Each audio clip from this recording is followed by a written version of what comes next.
Yeah. We're back in the room. Right. So we've got that all covered. So, this afternoon, I have an opportunity to share some of the learning that I've gone through on my journey with Progressive.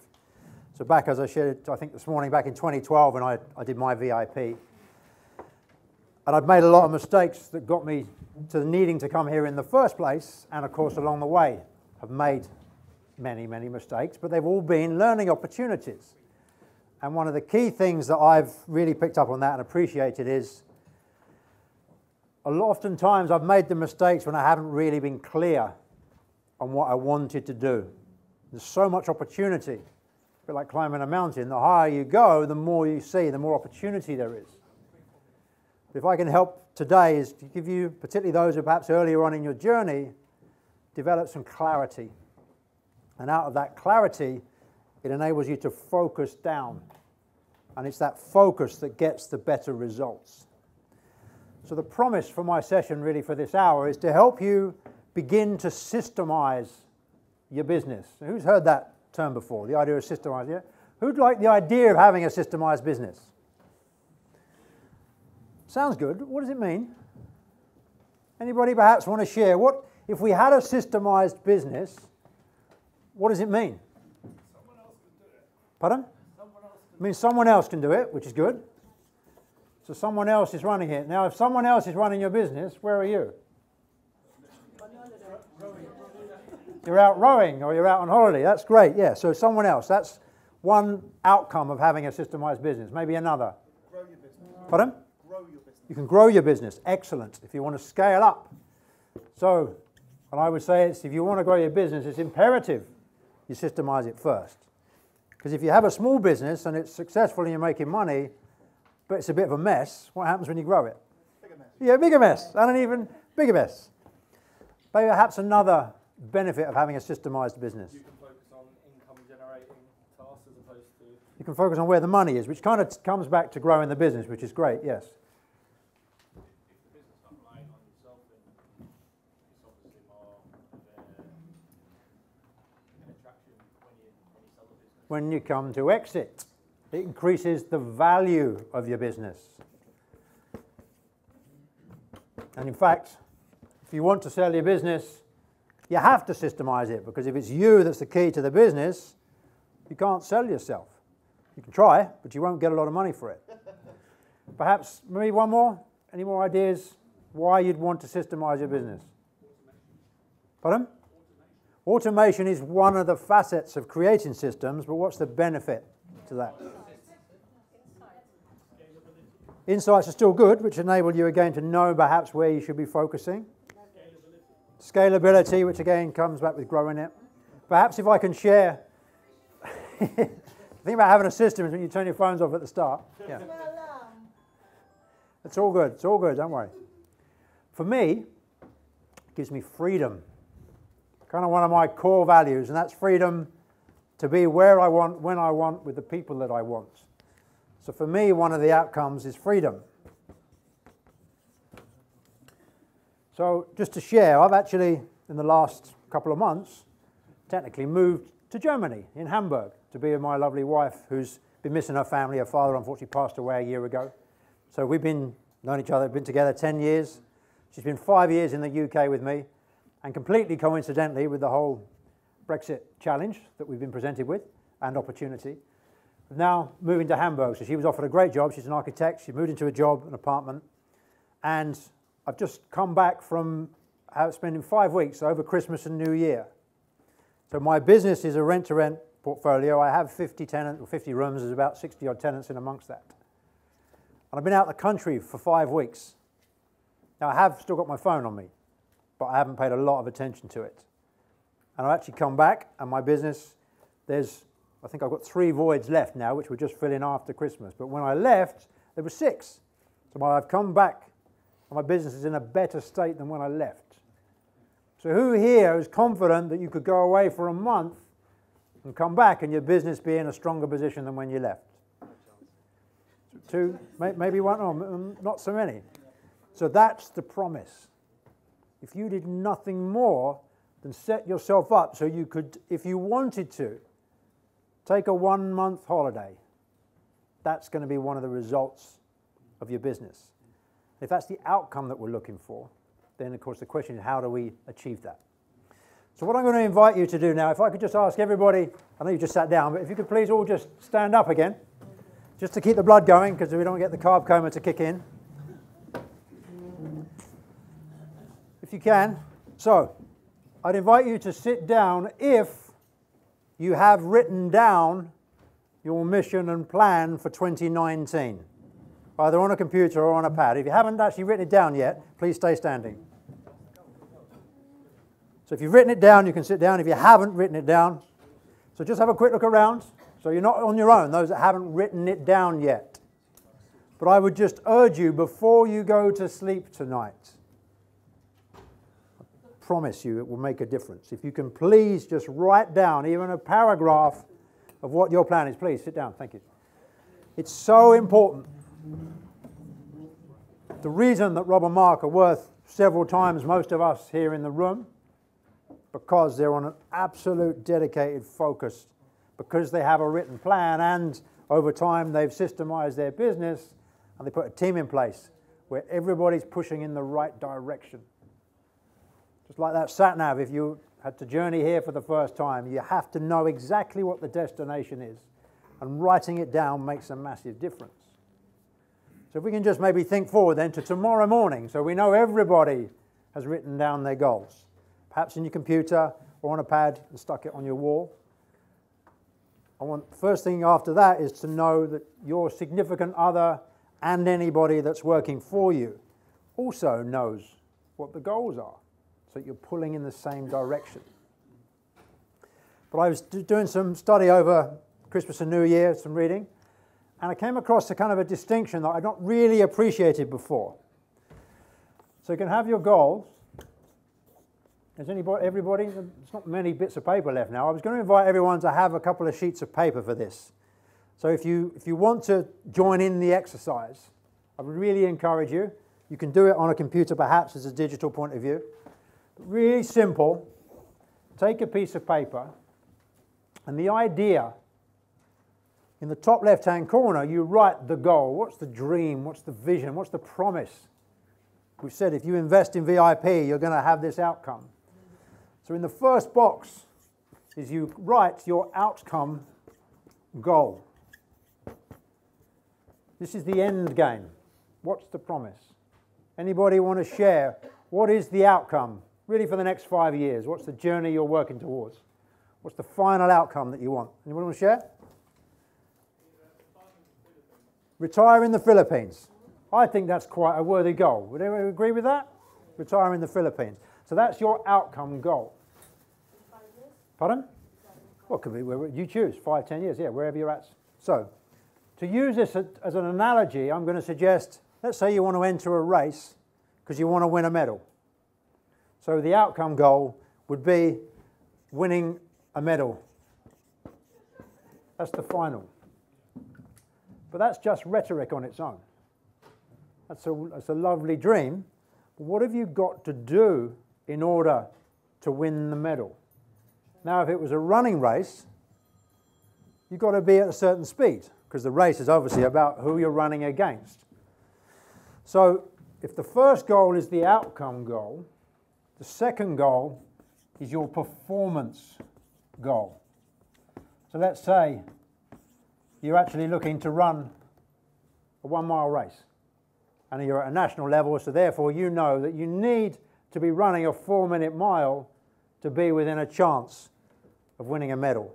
So what I'm going to say is that our performance goal for this analogy is going to be the speed, which is going to be the 4-minute mile. And that's the actual specific thing you're working towards. Now, you still want to retire to the Philippines. So what's your financial income goal? Pardon? £6,000 a month. So in this business environment, the performance goal is going to be 6K a month. And depending on your strategy and the business model you're working at, we can turn that into specific business results. So for me, in my rent-to-rent business, my target is £600 profit per house. So if I want to be earning 6,000 a month as my performance goal, how many houses do I need? 10 houses. And whatever your particular strategy is, so for each of us here, whatever your overall outcome goal is, what's the performance goal that you need to hit in order to have that? So for you, sir, you're 6K a month. So what's your strategy? Rent to rent. Okay, then which area of the country? So what's your profit per room?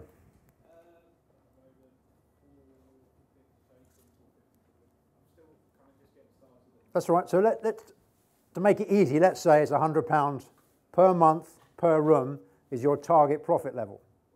Okay? Well, then you're going to need 60 rooms. Now, whether they're 5-bedroom houses or 10-bedroom houses determines how many actual houses. But the number of rooms you need. Now, if you're deal packaging and you know that you're going to earn £3,000 a deal and you need 6K a month, then you need 2 deals a month. Simple. If you're doing serviced accommodation, you might make £1,000 per unit. Therefore, you need 6 units. So reverse engineer. So once you know what the performance goal is, of course, then you've got to go to work.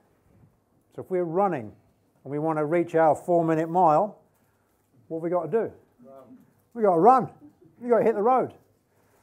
So that's what we call our process goal. Or it could be your activity. So if we're running, it's going to be, we've got to train. You might be 5 days a week on the road, and you've got to eat right, and you've got to sleep right. Most importantly, you've got to have a good coach. So back to you, sir, with your rent to rent. In order for you to get 60 rooms in your time frame, that tells me how many viewings you've got to do, how many offers you've got to make. And that will determine the gold mine area you choose. I'm not going into the fine detail because we could spend all day on this, but the idea is I want you to be able to work out.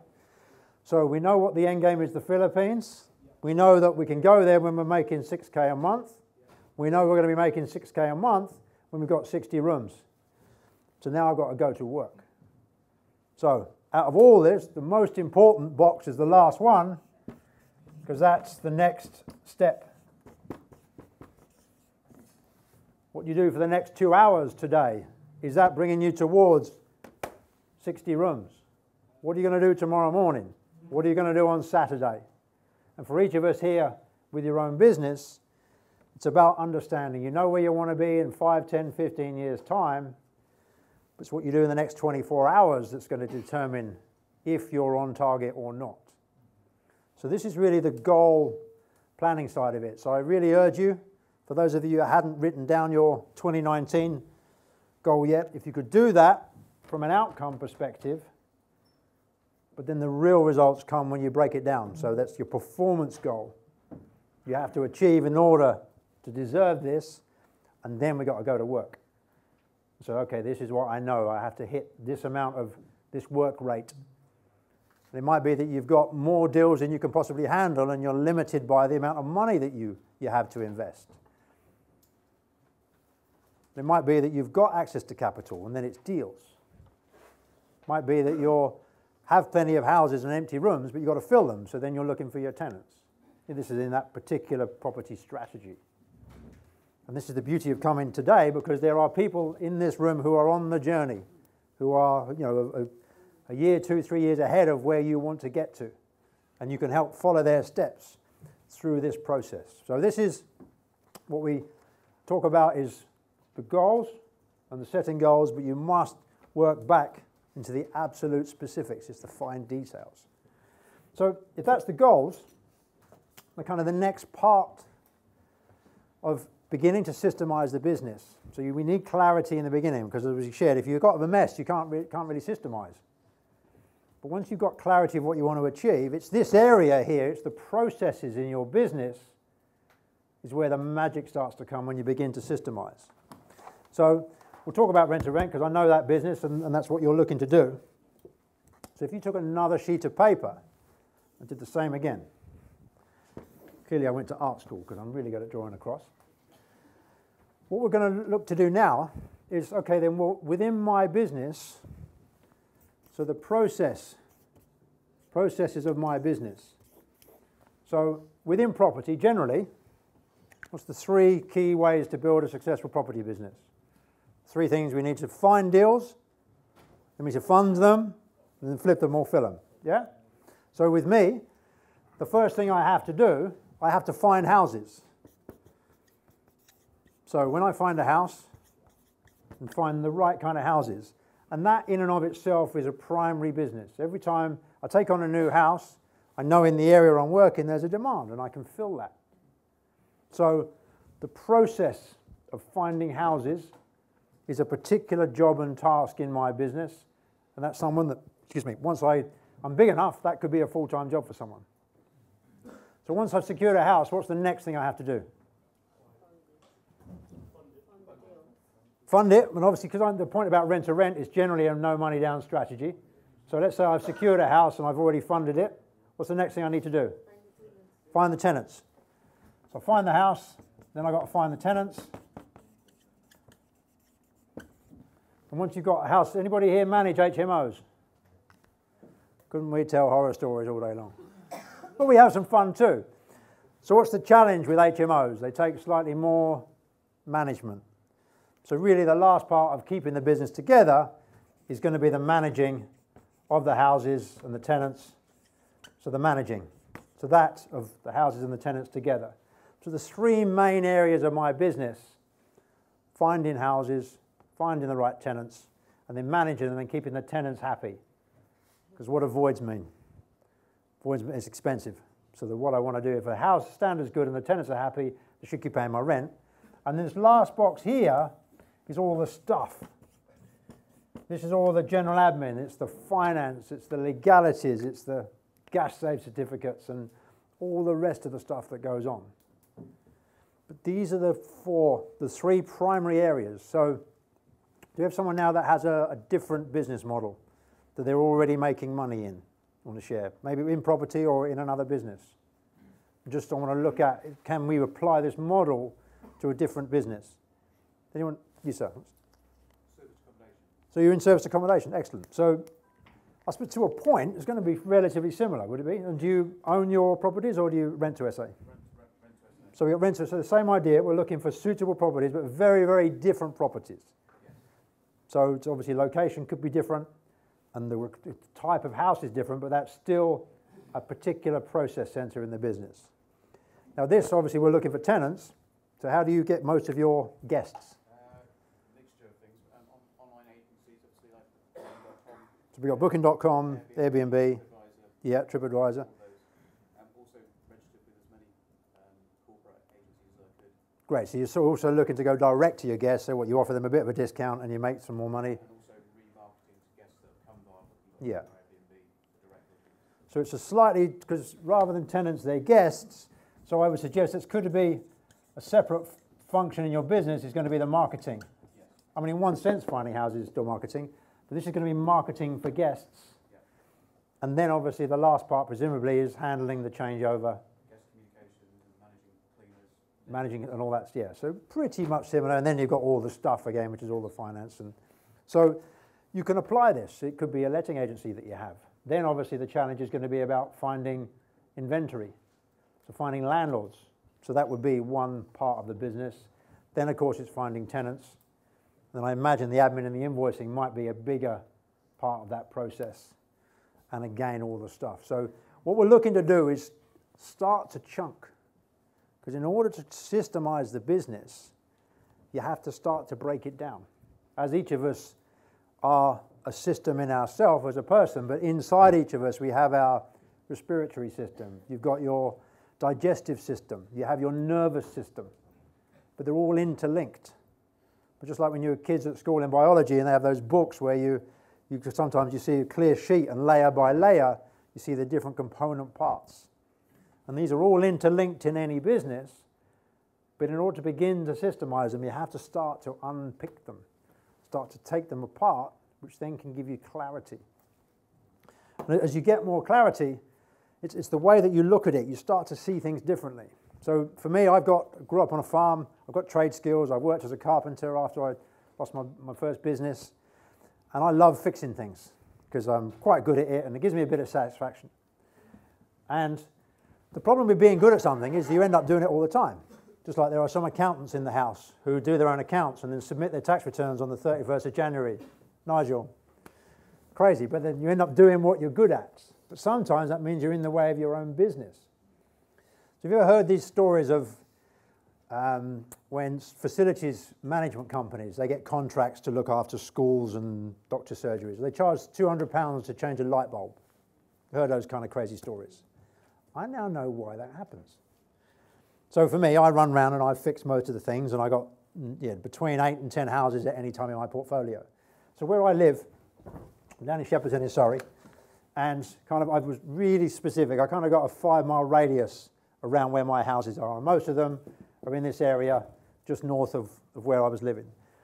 But then I had one house was a little bit out the area, but really nice house, just two en-suites in it. It was a bit further out, and in time I actually moved with my wife, and we took an apartment, which was kind of in the way. But in the journey from where my base was and my office and my workshops, and then we were living here, and they've got this one house that's out the way there. I get a phone call. There's no light in the bathroom. All right, well, I'll tell you what, because I'm going home, I'll visit, and the house is 20 minutes from where I live. It's easy. I don't know which kind of light bulb it is. I take a bayonet and I take a large Edison screw with me. Right, it's easy. Run in there, 20 minutes, walk in the bathroom. What's wrong? Wrong light bulbs. It's the ones that are recessed in the ceiling. So I get up on a chair, I take them out, and I realise the kind of light bulb, and it's the ones that have a transformer on them. So a 12-volt halogen. Right, I haven't got those bulbs. Anybody here that manages HMOs, what happens when you step foot inside your HMO? And there's other tenants there. There's either another light bulb, or the washing machine door's not working, or radiator needs... Anyway, it takes me 20 minutes to escape. 20 minutes, so I've lost an hour, and I still haven't changed my light bulbs. Never mind, I go to work next day, in my office, doing what I'm doing. Clever now, I've got 2 different kinds of light bulbs. So there's GU10s, and there's whatever the other one is, something 12. So I go to the house again, change the 2 light bulbs. Well, they still don't come on. Right, I check the fuse board, and apparently the fuses are all fine, but I haven't brought my tools with me because I thought it was just a light bulb. Sorry guys, you've still got to have candles in the bathroom so you can see what you're doing for a shower. I go home. Next day I go to work. What do? I leave work with my tool bag now, so I bring my circuit tester and my electrical screwdrivers. Drive past my house, 20 minutes to the other house, get up on the chair, test it, there's power. Both transformers are gone. Well, I haven't got any transformers, I've got my toolbox. So I have to drive home. And the next day I then stop in Screwfix and buy 2 new transformers, go back to the house. Probably lost 4 to 5 hours to change a light bulb. And that for me was a real serious lesson in the idea of systemization in a really small component part. But now I've got a box with 4 or 5 different kinds of light bulbs in it, and a circuit tester, and a spare transformer. Because I do rent to rent, obviously I have to work with what I encounter. When you're buying property, and if you're doing refurbs and that, it makes a lot of sense to have the same type of light bulb and the same shade of colour of light bulb.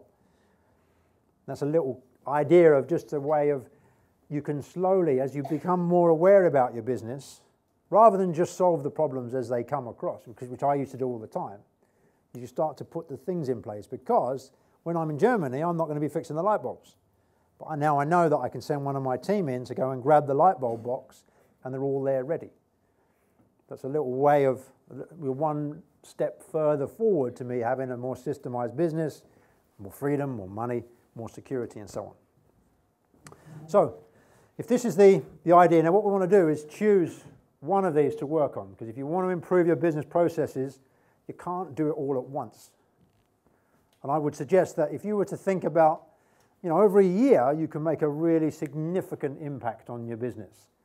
And if you were to chunk it, and if you think, well, okay, if each of the 4 major parts of my business, if I spend the next 90 days, the first quarter of the year, working on one part of the business, get that systemized. Then the next part, over a year, you've actually got the 4 primary areas, if that's how you can break your business up. So let me ask you, what's the single biggest bottleneck in your business at the moment? If your business was big enough and it was worth solving these problems, let's say you want to if I can going to give you a week of my time, £1,000 a day, that's what I'm worth. I'm going to give you a week of undivided attention. My phone's going to be off. Which part of your business would be the most valuable thing to get systemized? Whether that's because it's going to allow you to earn more money or free your... Maybe it might be the area, it's all the admin, is slowing you down so you can't go and get more deals. But it might be that this is under control and you've got the capacity to double or treble the number of properties you're looking after. So every single business at any time has what can be known in business management ideas like the primary constraint or the bottleneck. So for this exercise, does anyone want to, maybe perhaps we can talk through in your own business, which is the biggest bottleneck? You're all invested in VIP, you've all come here. What do you want out of this? How can we make a huge difference in your business in the next 12 months? Get rid of Nigel. There you go. In fact, we spent some time. Nigel, can you come on the stage? We'll do this as an exercise. Quick round of applause because for the volunteer. There you go. Grab a chair. Grab a chair. So we talked about, Nigel's got, should we say, quite a wide area of business interest. But in terms of generating cash flow, because that's the key distinction that we're looking for, we talked earlier and we said that actually flipping properties is probably the way that you can make the most cash, most predictably, in the shortest amount of time. So it's going to be, that comes from, if you're flipping deals, you've got to find the property, and you do have to fund them, and then you've got to sell them. So which part of that process do you want to do more of? I want to do more funding first. It's the funding. So you need more funding. So from Nigel's point of view, anyone else interested in learning maybe to develop a process to get more money in? That be fair? So we'll do that. So what we're going to do is begin to systemize the funding process in your business. So the first part of that is to determine the outcome. And what we're going to do as we do this, we're going to create an instruction book so that you can go off to the retreat, wherever it might be. So the outcome is to find investors, or actually to raise funds. Okay, so to raise funds, and the big why on that. So if we raise funds, what does that mean? We can fund more deals. Yeah, so raise funds, and the why. So the what is raise funds, that's the task in hand, and then the why is because that's going to let us do more deals, which is going to bring us closer to our target. So why that equals more deals. Okay? So that's the outcome. Now the next thing I want to do is go through the workflow. So we're going to call it a workflow, and don't get lost in the semantics. You call it what you like. We want to kind of map out the workflow. Okay? And that's going to be, okay, well, this is the first thing that happens, the second thing, the third thing, and the next thing, and so on. Because what you're going to do is you're going to write a set of instructions for me. And each part of this workflow would be 1, 2, 3, 4, 5. There'd be 5, 6, 7 steps in order to bring an investor to the table. And each one of those individual steps in the workflow, we're going to call that our tasks. So here we have a list of all the tasks. Okay? And then the last part of this is actually creating the checklist and putting the resources together. Because if I need to attract an investor, what have I got to do with them? Persuade them they're going to get more money back than they put in. And I've got to give them the confidence that they can trust us. So it's probably going to be putting together some kind of portfolio, some kind of pitch document. Yeah, so that's going to be, so this is the resources. Now, this same process works for your cleaners if you have a serviced accommodation business. Because the job might be, the outcome is clean the apartment once the tenant's left. Why? So that it's ready to turn over, so we can re-let it straight away. The task is going to be go into the apartment, take all the dirty linen, record any damages, clean. This is step by step, so this is what you do with the dirty linen you've taken from the beds. This is where you get the clean linen from. And the last part is the resources. This is the cleaning materials. This is where the clean linen is going to come from. This is the list of all the people that you call with any damages. So regardless of the task, if you break it down into 4 chunks, you actually can begin to create your systems documents. Okay? So what I'll do, if we just, can I ask you to move your stool just that way slightly? And I'll say this is it's kind of a 2-day job in itself for each of the primary parts of the business, just mapping out what you're going to create, and then you need all this instruction material. But what I'm planning to do, if I can, is at least leave you with a blueprint of how to attack perhaps the first system in your business. So what we're going to do, we know the outcome is raise funds. That's what we're looking to do, because that means more deals. So the workflow. I'd like to talk through the process and the workflow. So what we're going to suggest is, the first thing is marketing. Now that could be Facebook, it could be your database from 40 years in business. But if the idea of the workflow is, in the beginning, there has to be marketing. So at the moment, Nigel, what do you do for marketing to find investors? I pick up the phone and ring them up. Yeah. I've got a database with a lot of people in it, and I just keep phoning. Yeah. Well, this time, the one I was talking about this morning. Have you any idea? And so, hands up, anybody here know Ray McClellan? A few of you have met Ray before. He reckons that the net worth of the database on his phone is about 8 billion. So it's quite a useful chap to know. Yeah. So of the investors on your own phone, how much do you think investable free funds? Several million anyway. Be several million. Now, do you think that that particular pond is big enough for you to focus on that exclusively? Or perhaps do you think, is it worth also looking outside of that pond? I think I need to look outside because a lot of it doesn't appeal, particularly the buy-to-let portfolio building doesn't appeal to a lot of. So some of those investors are looking for bigger stuff, or they kind of want, yeah. So really what Nigel needs to do is to, first of all, think about his marketing. And that's going to be, number one, is his existing phone. That he's already got on his database, but you're working, you've already got that. So in terms of growing your business to the level that you want and to create that extra revenue, I would think that first of all, social media. Because within social media, you can contact everyone here in the VIP group. But also, I believe yesterday here, there was another VIP. So there's another, but there's also, how many members of the Progressive Property VIP community, the Facebook group? 1,400, is it? Nearer 14,000, I think. Oh, 1,400, beg your pardon, 1,400 VIPs, and then there's the main Progressive group, which is 14 or 15,000. There we go. So, tens of thousands of people. So, that's why one of the tasks Nigel's got for the next month is to begin to reach out there a bit on social media. Now, the second thing that's going to happen is, if you do your marketing right, you're going to have an inbound inquiry. So, number two, there's no hopefully about it, it'll happen, we just don't know how much. The leads are going to come in.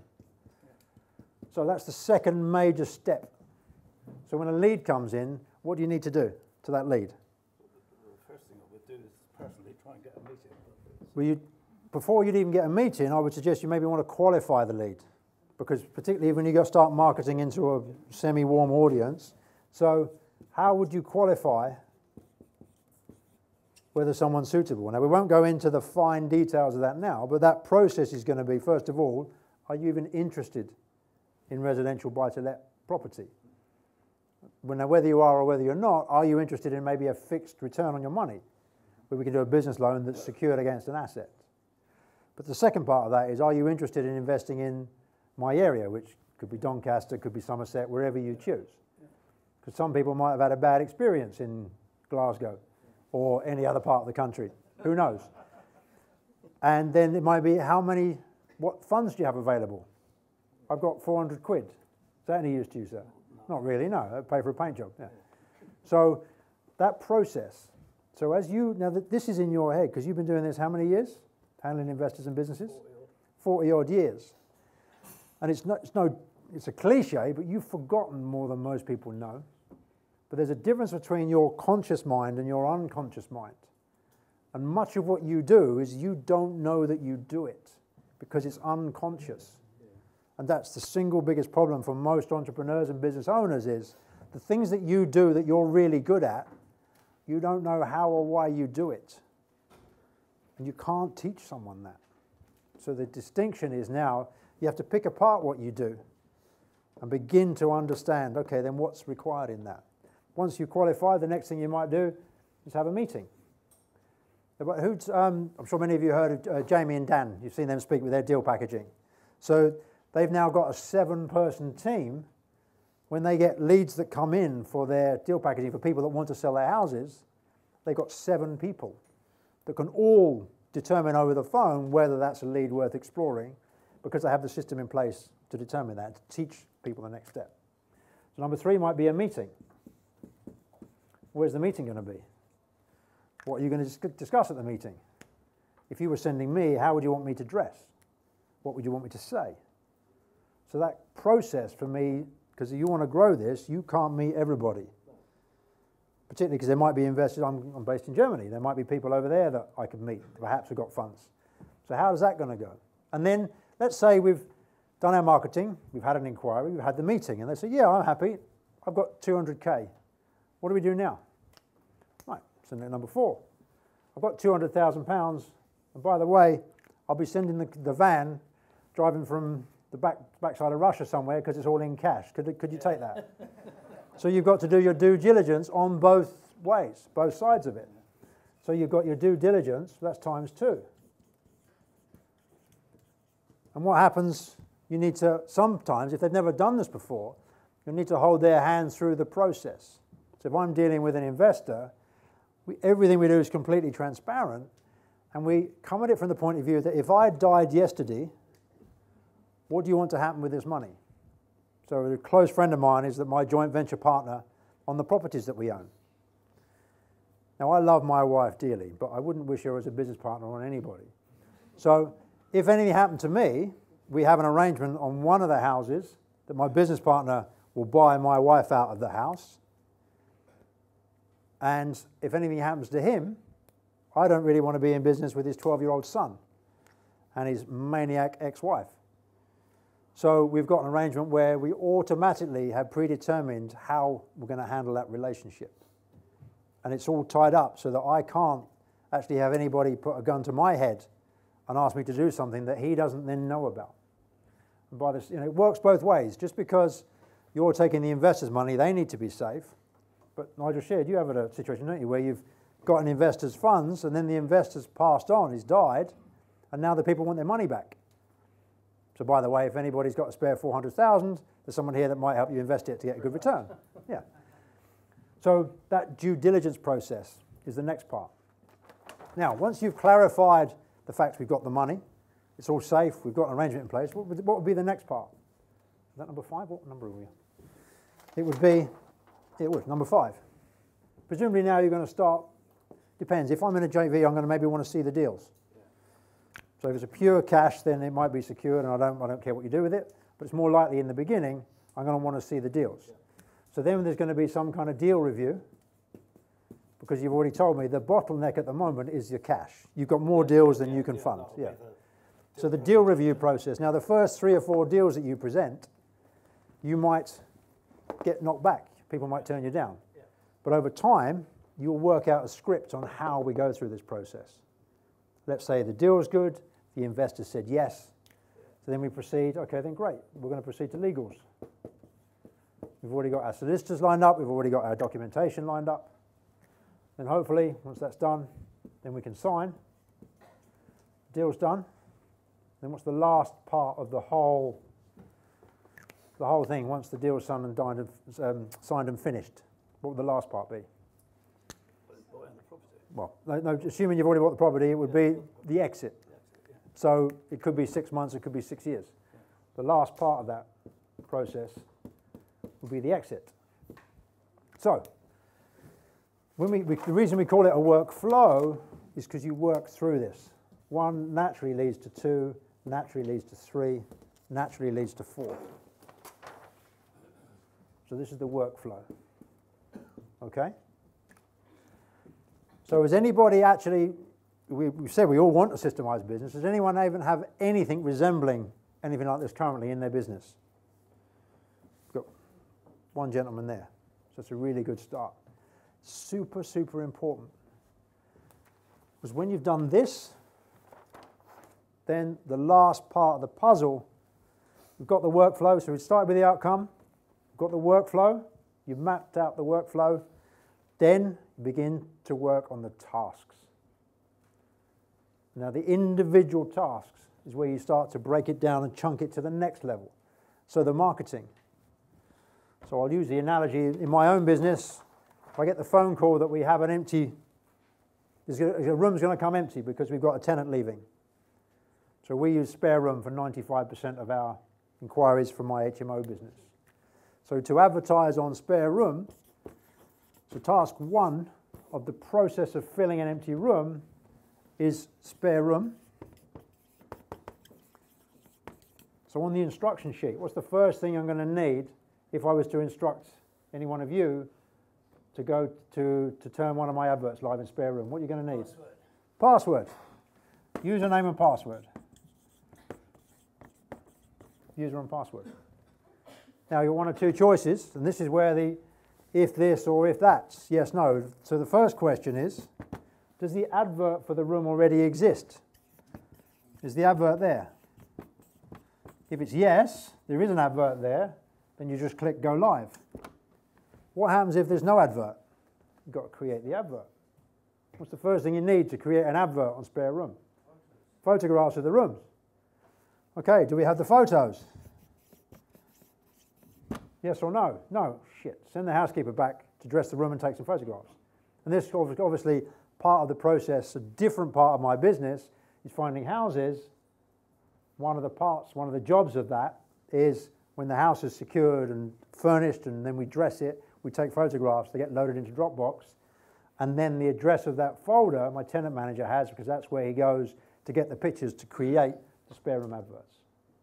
But then obviously there's photos, then there's text. We'll include a map probably and show the route to how far it is from the station. So the instruction sheet, in my business I have an instruction sheet that says this is how you do a spare room advert. But there's the written sheet, and then has anybody here used ScreenFlow or the video screen capture software? A couple of people in the room. The most valuable way of systemizing and leaving an instruction document or a trail is going to, for anything that involves a computer at all, is ScreenFlow. So I believe on a PC it's Screenomatic is one of the services you can use. Jing, J-I-N-G, is a free, it's 5 minute, you can record online. And that same company, what's the name of the software they do? Camtasia, it's another one, and then there's another one I use on my Mac. So I could sit down in front of the computer, and every action you take, it follows the mouse, and you can speak over the top. You can also embed a picture of yourself if you want. So if it's a task that's done on a computer, you record it on a video. And then this instruction sheet that says, this is where the photos are kept in the Dropbox folder, and this is the copy-paste document for the description of the property, and then go to this link here and you can see a video of actually what you have to click and where. Now, what happens if the task is not in a computer? So let's say now we go back to my housekeepers. I want them to create a system for ensuring the cleaners clean and strip and change the beds properly. What would be the easy way of leaving an instruction document for that? It's a photographs, but you video it on your phone. So either use the ScreenFlow to record it on the screen if it's digital, or if it's a physical hands-on task, actually physically video it, and then you save that. You do it once, and then you load it up, and that then stays there, and that's part of your system. So just coming back now, Nigel, to your the process for getting your investors in. What you would do is the marketing would be a complete task sheet on its own. And that task sheet, it's easy enough to break it up the same way. Is on the task sheet, you have the outcome for the task, outcome. And before that, we have the trigger. So is it task 1 or 2, or how did I know to come to this task sheet? So if it's the first one on the list, it's number 1. The outcome is going to be our marketing. Next, we're going to have all our instructions. This is what you do. This is where you click. Instructions are there. List of this is how you go about it. Then we want our resources. Just make sure I've got this in the right order. The resources here So it's going to be the username and the password and then the checklist to make sure I've gone through all the steps.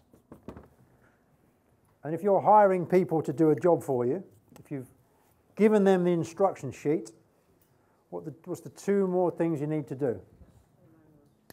What was that? Oh, so if you've got someone, you need to train them. So there possibly needs to be a training element in here. And lastly, down here would be the assessment. If you're teaching someone to do a job for you, how do they know if the job's done right? So a great example would be if you were paying someone to do your marketing, how could you qualify whether let's say they're going to charge you £1,000 a month to work online? What would be a measure of their success or otherwise? There'd be a given number of quality leads. Yeah. With my cleaners and changing the bed linen and cleaning the flat, it's probably going to be the number of units they can get through in a given time up to a standard to keep my OCD housekeeper happy. And each part of these, so at the meeting, there'll be a process, there'll be an instruction sheet, what to say, what to wear, these are the resources. And then the way that you'd assess whether someone's doing the job right is going to be the success rate.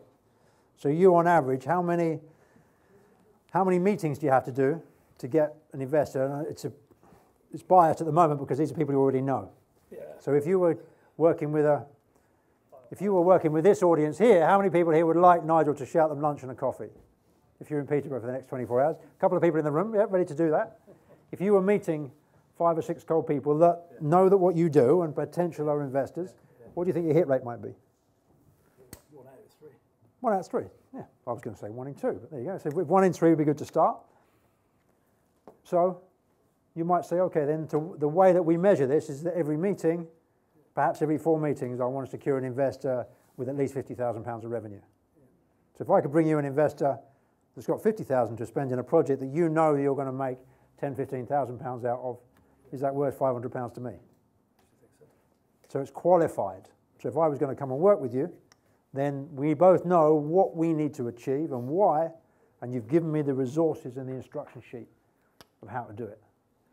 So these are the different, and every single part. So with the leads, how are we going to qualify them? So if we were now looking at, rather than task 1, it was task 2, the trigger is going to be an inquiry comes in through the marketing. Task 2 is going to be the qualifier. So the outcome is to qualify the leads. So the way we do that is, this is what you say. This is what you ask for. This is maybe you invite them to have a video call if they want that to give them confidence.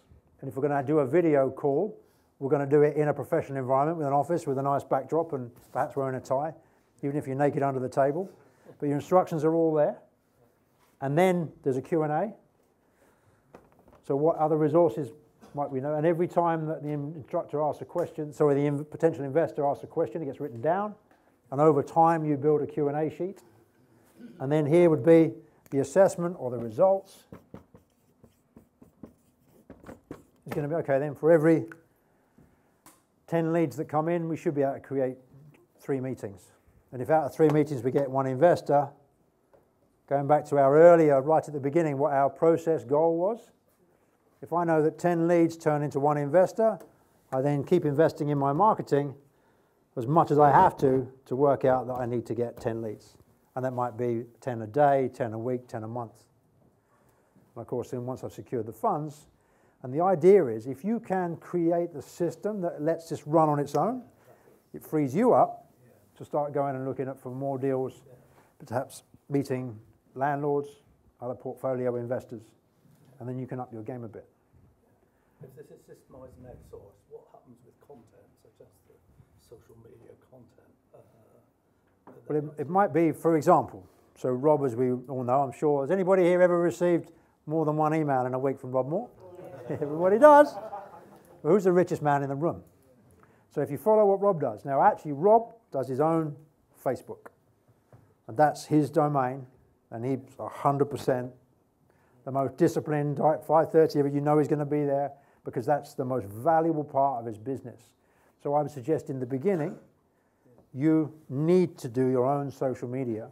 But Rob does have someone else that handles his LinkedIn, and they take content he creates in Facebook, puts it to LinkedIn. So has anybody here been on Rob's marketing and branding course. He talks about there, you need to choose one particular, for anybody who wants to do more marketing, choose one medium. And it might be that you actually prefer to write, in which case everything's written, and then you repurpose that. It might be that you're really good in front of a camera doing video, might be audio, might be podcast, your thing. Once you've got good on one particular medium or platform, then yes, you can outsource the people to spread that around. But the other key part of this is, where's your target audience? So there were two people that said they might like a coffee with Nigel. It was you, sir, and so let me guess, you're not on Snapchat? No, there we go. But of the platforms of choice, generally, how would you communicate? What's your favorites? Messenger or Facebook. So you're on Facebook, yeah, and are you on LinkedIn as well? No, I don't like LinkedIn. Not so much. That's fine, yeah. And you, sir? Facebook, LinkedIn. Facebook, LinkedIn. Yeah, so I know, obviously, leading question, but your target demographic generally going to be Facebook and LinkedIn. There's a couple of billion people on Facebook. Yeah. If 1 in a million were really good, if that's more than enough, satisfied. So that's why I was suggesting on Facebook. And start within the progressive community, because that's already a warm audience. Everyone knows that you've been trained by the best. Get good in that environment, and then you can break out into some of the other platforms. So the actual social media itself, but there's other components of the marketing. And it might be in the beginning, you write the system for you that you follow. Obviously, you're process-oriented. So Nigel had an accountancy practice, so you had people working for you in that. Yeah. And did you have this? A couple of hundred people? Yeah. Wow, fair size. So you must have... Everything was systemized. Was a big part of that, yeah. Yeah, okay. And did you write that, or did you got someone else to write it? It was contributed by several... Yeah, so over time, because you never create it all at once. It was always changing anyway. Because in the beginning, there would have been the founders, and you got 10 staff, and then you got 20 staff, and then 200 is a whole new level of complexity, yeah. But if you apply that methodology, even if you're doing it all yourself to start with, that then creates something that, as we shared, is more valuable, is more saleable, gives you more freedom. Yeah? Absolutely. I didn't do that. Well, no. But what you did was find the resources to pay the people to do the system that then made you the money to pay them. So, great. Thank you. That was my job. All right. Round of applause, Nigel. Okay. Yeah.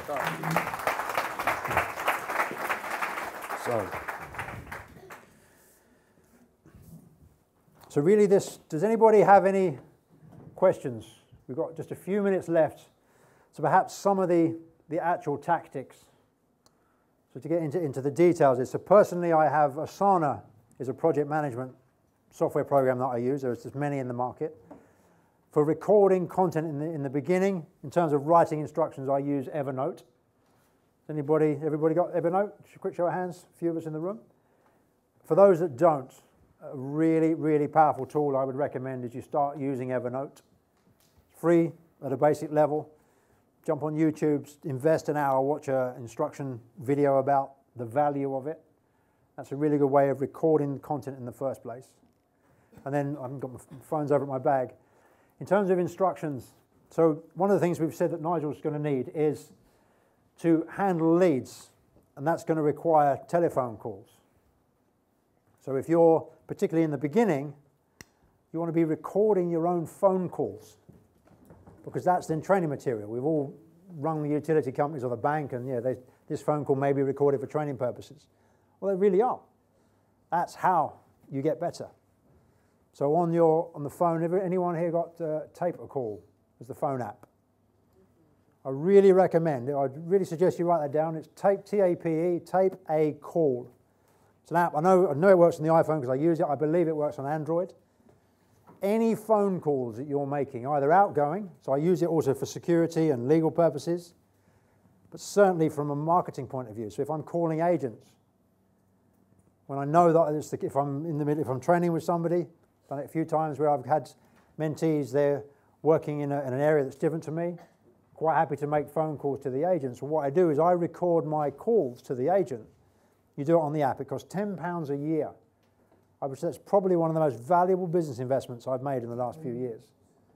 Recording the calls.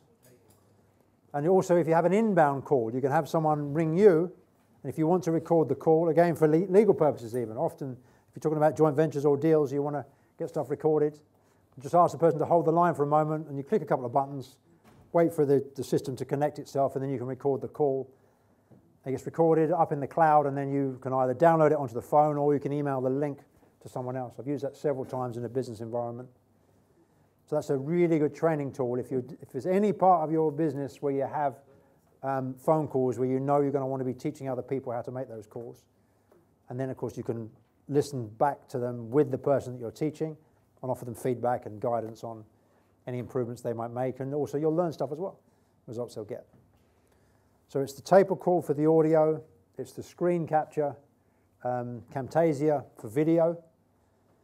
And if you can begin to put these components in place, this is the asset base. So I know that any person, as much as Rob and Mark love all their staff dearly, they're prepared for the fact from any individual in the company to leave tomorrow. Whether they get headhunted, win the lottery, get run over by a bus, someone else, any one of us could go into the office, within 24 hours you'll be up to speed because there's a full manual for every single job in the company. What they need to do, how they need to do it, whatever training they might need, where the resources are. So that way you can then begin to bring and free yourself up. So for me, freedom. I want to be able to jump on a plane and fly back to Germany at any time. You were sharing you're going to be living in Switzerland, but you want business in the UK. I know several of us here live overseas. This is the way as with systems. So I'd love, is there anybody else got any questions or anything that you've tried before that didn't work, or any problem that we can work through on the systems front? I'm stunned into silence. So this time next year, we'll all be retired, so it's all right if we hold VIP out and maybe back to go to Cayman on. Pardon? CRM, customer records management. Yes. You haven't said anything about that, but what do you use? So for me, for my tenants in my rent-to-rent business, we use Podio. So I have a project management system for my properties and all my tenants, which is it's just another one of the many platforms. Progressive Property use Infusionsoft as their CRM. So in every specific type of business, yes, of course, there's many different tools that will be created just for that. So Less Annoying, we were talking earlier, I know that's a good email platform if you want to be handling a lot of, particularly with investors or deal flow. But in the beginning, it's more about the mindset rather than the actual tactics and the tools. When you get clear on the question, then you can ask in the community and the right solution will come. Sorry, what's your name, sir? Sandeep. Hi, Sandeep. Yeah, how you doing? Yeah, sorry if this has been answered earlier. No. So I've just arrived. But how long? This might be a bit of a how long is a piece of string. How long's a piece of string? I knew that was coming. Yeah, go. One of those types of questions. But could you help us understand what sort of timelines we should expect to say, for example, have 90% of your day-to-day activities outsourced? You know, if you're starting from a cold scratch and you've got a early-ish age business, what sort of, you know, should it be weeks, months, years? You know, where are we at with this? How long is a piece of string? It depends on your business. Obviously, the number of clients you've got, the turnover that you've got. The best way is to... Pardon? Give me a range, you know? Well, what I would suggest is the best thing to do is to try and model someone that already has that business. So if you wanted to build a training company that was doing 1.5 million a month in turnover with many, many satisfied clients, you would model Progressive. It's going to take 75 staff. It's going to take you probably less time than they took because you'd have a model that you're going to follow. But that, I would suggest that a business that's turning over, it doesn't do with the turnover, it's the amount of transactions. So if you're selling fish and chips and you're turning over 100 grand a month, you've probably got 7 outlets and staff and supply and all the rest of it. If you're selling Ferraris and you're doing 100 grand a month, you're probably going to go out of business soon because you're only doing 1 sale a month. So it really is dependent upon the business model that you have. But if you're in the beginning, and that's so many of you here early on your journey, you will be doing it all to start with. But certainly if there's enough money to pay for the right quality of people, you can get out of any job in your business within a month or two. But it's where the bottleneck is. So that's the thing. Where's the biggest headache? What causes you? You know, and I'm ashamed to admit, but I will admit it. One of the motivations for flying back from Germany is I've still actually got to finish. I've got 2 days worth of accounts to finish, which last year and the year before I said would always be done before my birthday in September. But funny, that shit happens. But I am getting much better, but I have to because I want to expand and scale my business. So I've got to get more of this small stuff out of the way. Really good quote just a couple of days ago I read. The quality of your kind of life and your success is managed by the size of the fight that you take on. So if the biggest hurdle in front of you right now is the fact that all of your paper receipts from the last 12 months are in a Tesco's bag, and that's the fight that you've got, that determines the standard that you're at. But if that side of the business is out the way, and maybe you're with Nigel now, and where he's looking at investors 100K plus, and a big part of his future success is perhaps going to be from helping people set up SaaSes. His fight, his challenge, his task, he's working at maybe a 6 and 7 figure level. And then that will determine the outcome. So the sooner that you can get the little stuff out of the way, then the more that frees you up to do the higher income generating tasks. And is that clear? Right, so I think we're out of time. What we've now got is the networking section. So you're more than at liberty to quick pee break, another cup of tea if you need one. But as you'll see, this on each table is a little sign with the primary strategy. So whether that's single lets, commercial conversions, HMOs, what have we got here? Can't see the back of that one. Deal packaging. So this is the networking break. And this is probably the most valuable part of the whole investment. It's the people that you meet in the room that really could help determine the future of your business. So we've got 25 minutes now working on networking for that. And then later on we'll go into the deal clinic. So I've been Jason. Thank you for your time.